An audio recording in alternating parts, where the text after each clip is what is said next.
নমস্কার আমার সকল দর্শক বন্ধুদের আবার একটা নতুন ভিডিওতে সকলকে স্বাগত। এখন বাজে সকাল ৮টার মতো আর এখন থেকে আমি আমার ভিডিওটা শুরু করছি। পুরো ভিডিওটা দেখতে থাকুন, আশা করি ভালো লাগবে। আগের দিন শ্রীহান বাবু একটা অপকর্ম করেছে। আমার নজর এড়িয়ে ওই ড্রাই ফ্রুটসের কোটোর থেকে সমস্ত ড্রাই ফ্রুটস বের করে ভিজিয়ে দিয়েছে। আর কি এতগুলো কি করে খাবো, ফ্রিজে রেখে রেখে প্রতিদিন অল্প অল্প করে খেতে হচ্ছে।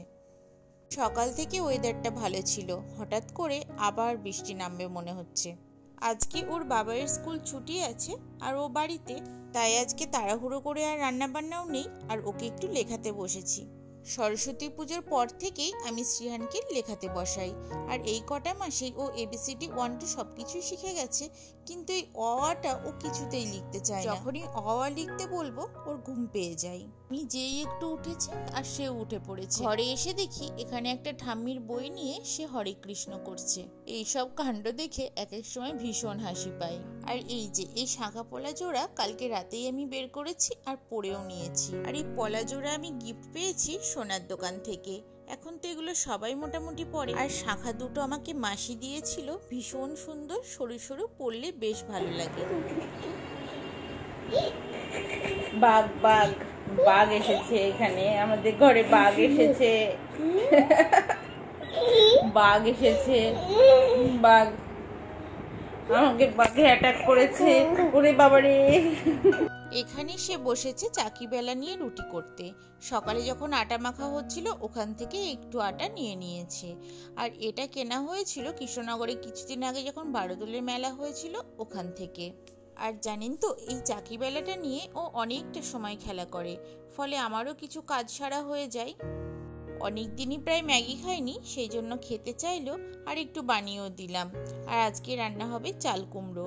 আর এদিকে চিকেনটা আমি সকালেই বানিয়ে নিয়েছি, তবে পুরোটা এখানে করিনি। দুপুরে কিছুটা হবে আর কিছুটা দাদা স্কুলে খেয়ে যাবে। সকালে সূর্যটাকে উঠতে দেখে বেশ আনন্দ পেয়েছিলাম, কিন্তু সুখ আর সহ্য হলো না, আবার মেঘলা হয়ে গেল। আর এই মেঘলার দিনে আমার সব থেকে বেশি ভয় করে শ্রীহানের ঠান্ডা লাগা নিয়ে। স্নান করার সাথে সাথেই ও ভিজে মাথায় এসে ওই ফ্যানের নিচে বসবে। ও তো বুঝতে পারে না এর ফলে ঠান্ডা লেগে যাবে। আর এত ছটফটে হয়েছে, ওকে ধরে পাওয়াই মুশকিল। আর ওর বাবার যেদিন ছুটি থাকে সেদিনকে আরো বেশি দুষ্টুমি করে। প্রত্যেক ছুটির দিনেই আমরা দুজনেই চেষ্টা করি শ্রেয়ানকে নিয়ে কোথাও না কোথাও একটু যাওয়ার। কিছুদিন ধরে এত বৃষ্টি হচ্ছে, কোথাও তো বেরোতে পারিনি। আর বাড়ি থেকে আসার পর এই প্রথম ছুটি, ভেবেছিলাম একটু যাবো আজকে কোথাও, কিন্তু যা বৃষ্টি নেমেছে মনে হচ্ছে আজকেও যাওয়া হবে না। কিছুদিন ধরেই ভাবছি আমার জন্য একটা জটিল কাজ অপেক্ষা করছে, সেটা হচ্ছে আলমারিটাকে গোছাতে হবে। আলমারিটা এত অগোছালো হয়েছে, আসলে জিনিসপত্র নিতে নিতেই এরকম হয়ে যায়। ষষ্ঠীতে যাওয়ার সময় এটা নয় ওটা, ওটা নয় সেটা, এইভাবে করতে করতে বেশ অগোছালো হয়ে গেছে। আর এদিকে দেখুন সে পাউডার মেখে পুরো ভূত হয়েছে। সন্ধ্যাবেলায় বাবা চা করেছে আর আমরা একটু চা খেয়ে নিলাম। ভাবছি শ্রেয়ানকে নিয়ে একটু বেরোবো, খুব বেশি দূরে যাব না, ওই পোড়ামাতলার দিকে যাব, আর ওকে একটু ফুচকা মোমো এগুলো খাইয়ে নিয়ে আসবো। সাথে করে আমাদেরও একটু ঘোরা হয়ে যাবে। আমি আর শ্রীহান তো মাঝে মাঝেই বেরোই, তবে তিনজনে গেলে একটু বেশি ভালো লাগে। দুদিন ধরে বৃষ্টি হচ্ছে, এমনকি সকালেও বৃষ্টি হয়েছে, কিন্তু সেই সাংঘাতিক গরম একটুও কমেনি।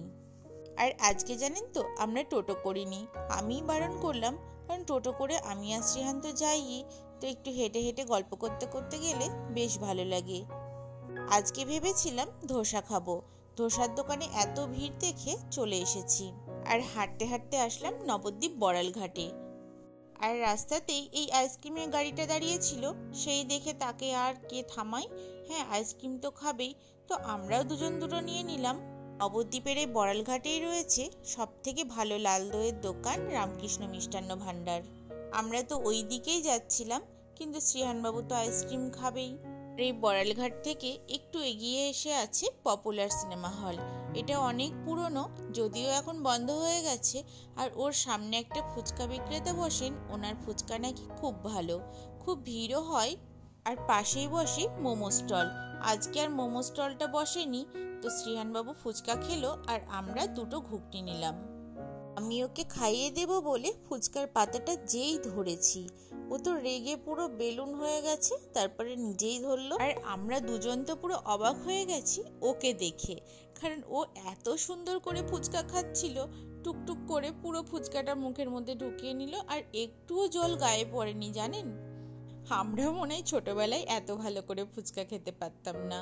এখান থেকে আমরা টোটো ধরে নিলাম, এবার বাড়ি যাব।